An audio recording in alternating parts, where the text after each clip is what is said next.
Howdy folks, I'm Brian, I'm Amber. and here's some Reddit. Our first story is titled, Am I a Jerk for Not Punishing My Daughter for Pranking My Son? I was upstairs this morning when I heard my 14-year-old son, Jake, scream from downstairs. I ran down, obviously thinking something was wrong, and when I got there, Jake was standing in the hallway, hysterical, and my 12-year-old daughter, Mary, was laughing. Jake told me that Mary locked him in his room, which he realized when he tried to leave and go to the bathroom. His door had a hook and eye lock on the outside, but we haven't used it in years. She unlocked it for him and set him free immediately after she heard him scream.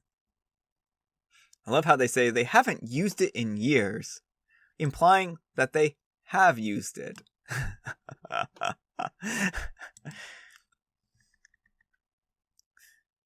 We like to lock our children in their rooms, sometimes just for funsies. Once I realized that he wasn't actually in any danger, I actually found it pretty funny. I told him to relax and that he wasn't hurt. Jake was almost on the verge of tears and said he could have been hurt if there was a fire or something. I told him that if there was a fire, the lock was on the outside, so he would have been fine. That's how fire works. Yeah, OP. Fire sees a lock on the door and just like, oh, there's a lock. I just can't do anything about this lock. I'm fire. I guess I'll just go to a different house and burn it down instead. Wow.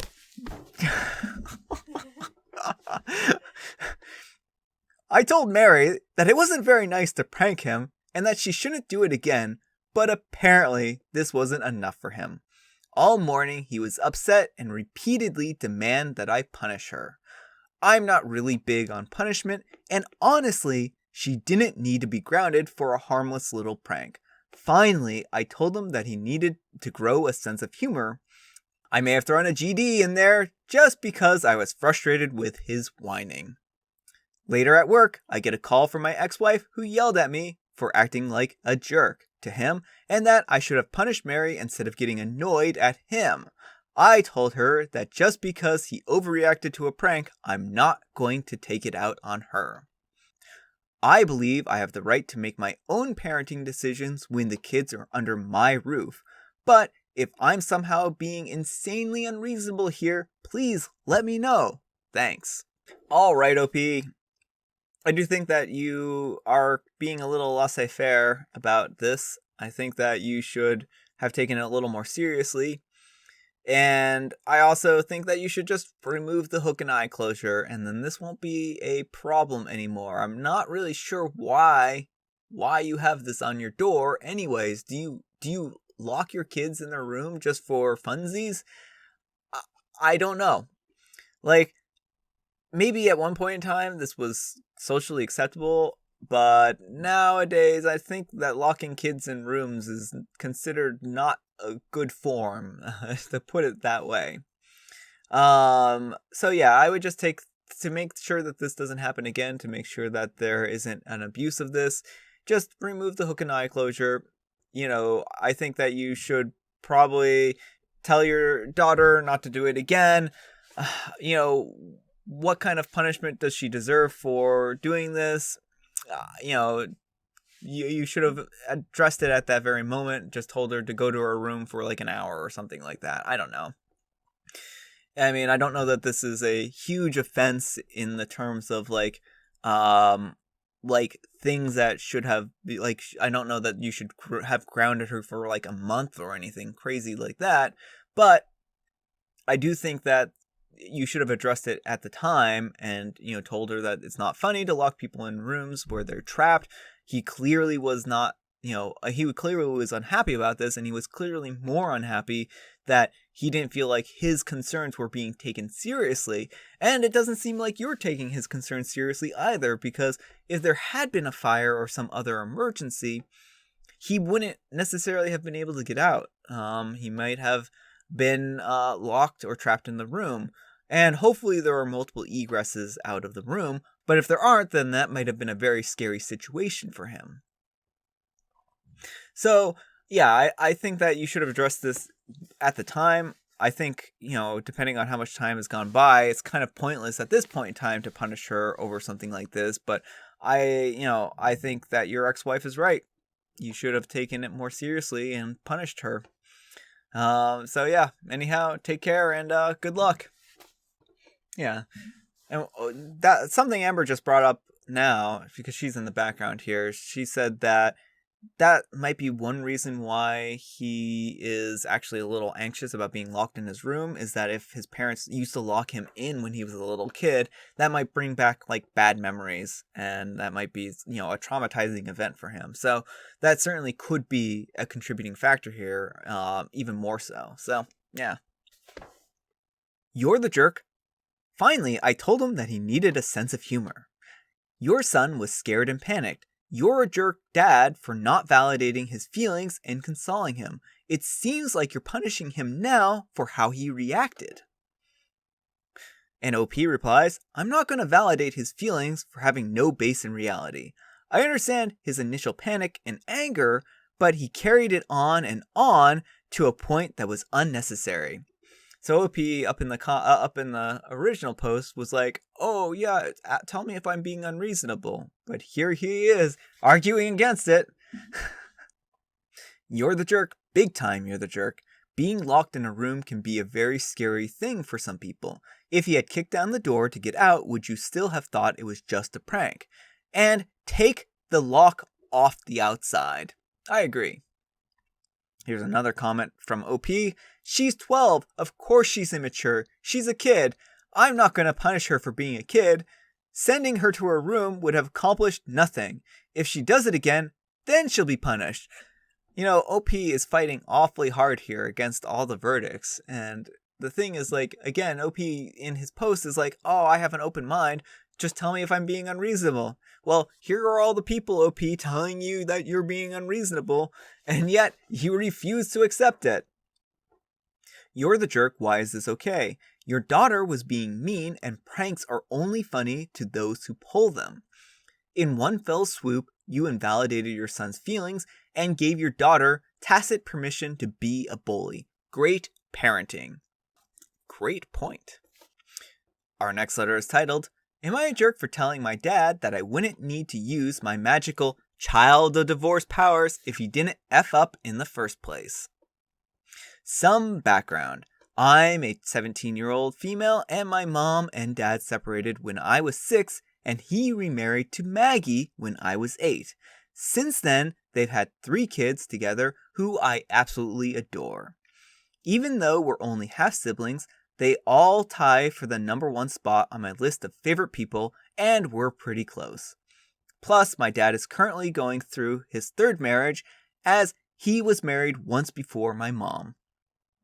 My dad told me a few days ago that he and Maggie are getting divorced for reasons that I'd rather not explicitly disclose, but in general, they're both at fault. He is currently staying at my grandparents' house, and he has been for about 2 weeks. But my siblings think he's away on business.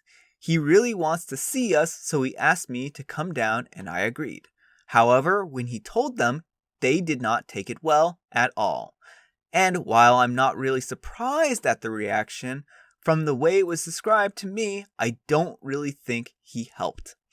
From what I understand, Maggie and him sat down, my dad appeared virtually, told them that they were getting a divorce, refused to answer any questions as to why, except for them saying they don't love each other anymore, and they haven't for a while now. They told them that there was nothing more that they could do for each other, and that they were sick of trying. My siblings flipped out, and apparently haven't even been speaking to my stepmother since she told them.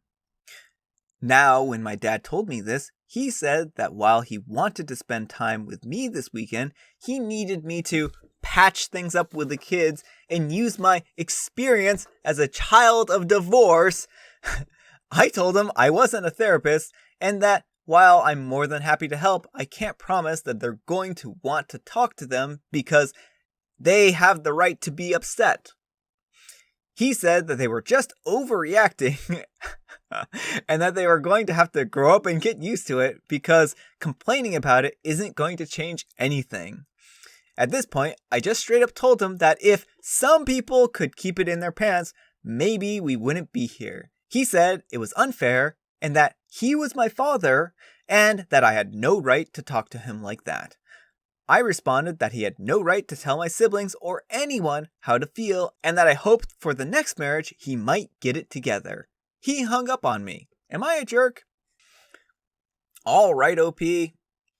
I would say that you're not the jerk in this situation. And the thing is that maybe you could have phrased things a little nicer here and there, but you really didn't say anything that was completely out of line here. He wanted you to go and patch things up because you're the child of divorce. How insensitive and cruel do you have to be to tell your child who is a child of divorce because of you that they need to go, be your fixer-upper? OP, your dad seems to have some disconnect with the way reality works. And, I don't think you need to humor him here. Like, if you want to talk to your siblings and kind of talk to them and say, hey, I know what you folks are going through.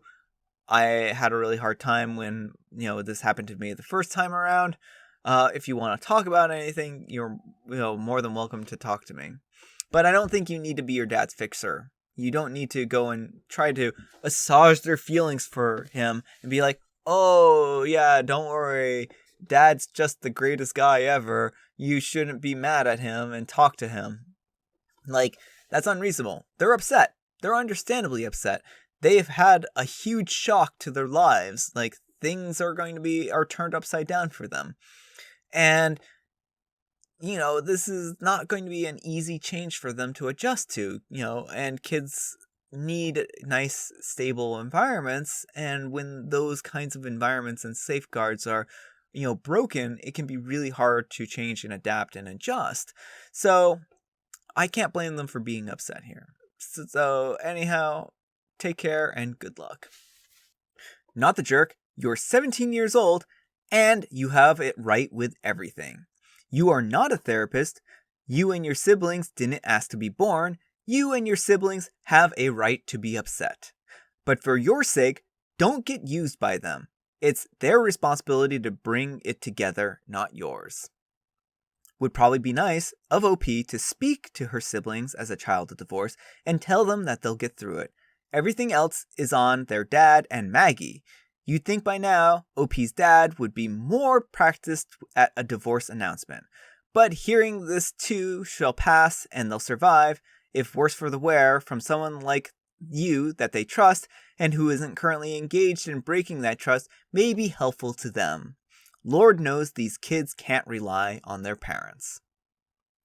Not the jerk. You are absolutely not your half-sibling's therapist, and your dad is asking you to handle them for him because otherwise he'd have to address how he messed up here and actually parent. Good on you for recognizing it and telling him no. Honestly, if this is the third time he's divorcing, you would have thought that he would have learned how to do it by now. Alright folks, that's all the time we have for today. I hope you enjoyed today's video. If you did, consider giving me a like. If you didn't, consider giving me a dislike. Thanks so much for watching, and I'll see you all tomorrow.